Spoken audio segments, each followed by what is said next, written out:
बेटी बनी कातिल। सिद्धार्थनगर में पति के साथ मिलकर पिता को मार डाला, शव को सड़क के किनारे फेंक दिया। पिता की दूसरी शादी करने से रोकने व जायदाद किसी दूसरे को न देने से छुटकारा पाने के लिए बेटी और उसके पति ने ईंट पत्थर से निर्मम हत्या कर दी। हत्या करने के बाद शव को सड़क के किनारे फेंक दिया। पुलिस ने दोनों पति पत्नी को गिरफ्तार कर लिया है। शख्स का शव मिलने के बाद पुलिस को पहली ही नजर में शक हो गया कि यह दुर्घटना नहीं बल्कि हत्या की गई है।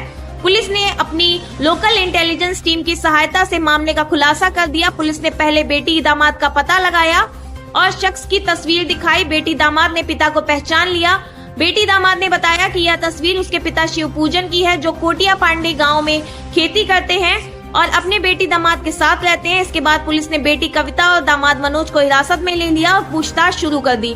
शुरू में दोनों टाल मटोल की, लेकिन कड़ाई से पूछताछ करने के बाद दोनों ने अपना जुर्म कबूल कर लिया। मृतक की बेटी कविता व दामाद मनोज द्वारा पूछे जाने पर बताया कि उसका ससुर मृतक शिवपूजन पुत्र झिंगुर निवासी कोटिया पांडे मेरे पिता व मेरे ससुर थे। मृतक शिवपूजन की पत्नी सुराती देवी मृतक से शादी के समय कविता को अपनी गोद में लेकर आई थी। मृतक को पुत्री कविता के अलावा दूसरी पुत्री सरिता उम्र करीब 11 वर्ष जो मृतक से पैदा हुई थी, जो अर्ध विपक्षित थी तथा बोल नहीं पाती थी। सुराती देवी की मृत्यु करीब 1 वर्ष पहले हो चुकी थी। अभियुक्त गण द्वारा बताया गया कि मृतक शिवपूजन अपनी संपत्ति अपने पुत्री कविता व दामाद मनोज को नहीं देना चाहता था। वह दूसरी महिला लाने की फिराक में था तथा ग्राम कोटिया पांडे में स्थित मकान व जमीन बेचना चाहते थे, जिसके संबंध में गत दिनांक 19 सितंबर 2025 को कविता व मृतक शिवपूजन के पास खेत में, जहां शिवपूजन अपने मचान पर रहकर खेत की रखवाली व सब्जी की खेती करते थे, समय करीब 9 बजे रात को पहुंचकर जमीन न बेचने व दूसरी महिला न लाने के संबंध में बातचीत करने लगे तथा अपने पिता की सेवा व देखभाल की जिम्मेदारी अपने ऊपर लेने की बात करने लगे। परंतु मृतक शिवपूजन नाराज होकर कविता व मनोज को डांट लगाकर भगाते हुए गाँव के मकान बेचने व दूसरी महिला लाने की जिद करने लगा। इसी बात से नाराज होकर अभियुक्त गण मृतक की पुत्री कविता व दामाद मनोज द्वारा मृतक शिवपूजन की हत्या कर दी गई, ताकि संपत्ति का वारिसान कविता न हो जाए। मृतक की संपत्ति का पुत्री व दामाद उपभोग कर सके। फिलहाल पुलिस ने विधिक कार्रवाई करते हुए कातिल बेटी और दामाद को जेल भेज दिया है।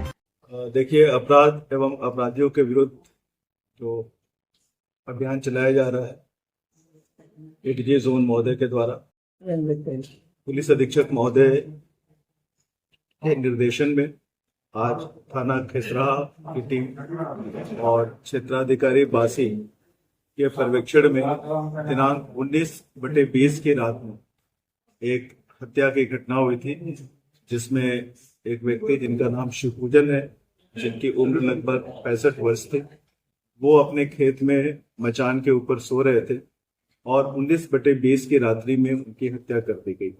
आज उक्त घटना का अनावरण करते हुए घटना में संलिप्त 2 अभियुक्तों की गिरफ्तारी हुई है और जो 2 अभियुक्त जो हमने गिरफ्तार किया है उनके नाम है मनोज और एक महिला है जिसका नाम है कविता।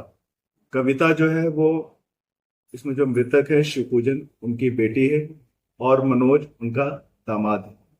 घटना इस प्रकार से है कि शिवपूजन जिनकी हत्या हुई है उनकी 2 बेटियां हैं, एक जिसका नाम है कविता जो कि गिरफ्तार हुई और दूसरी बेटी है सरिता। शिवपूजन की पहले एक शादी हुई थी।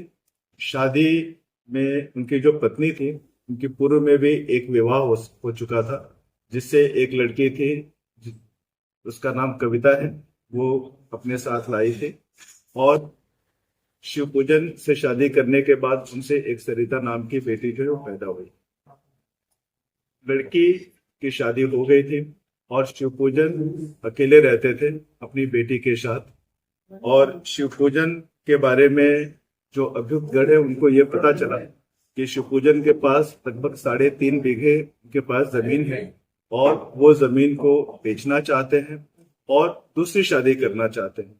तो अभियुक्त गण को ऐसा लगा कि अगर उनके पिता के द्वारा या ससुर के द्वारा अगर दूसरी शादी अगर की गई तो जमीन उनके हाथ से निकल सकता है और अगर जमीन बेच देते तो भी उन्हें कुछ नहीं मिलेगा। इसी बात को लेकर दामाद और पुत्री 19/20 की रात्रि में शिवपूजन के पास गए और उन्हें यह समझाया कि हम लोग आपकी देखभाल करेंगे, आप जमीन मत बेचिए और दूसरी शादी मत करिए। लेकिन जो इसमें मृतक है शिवपूजन, वो इनकी बात नहीं माने। इसी बात को लेकर दोनों में वाद विवाद हुआ और दोनों ने मिलकर शिवपूजन की हत्या कर दी।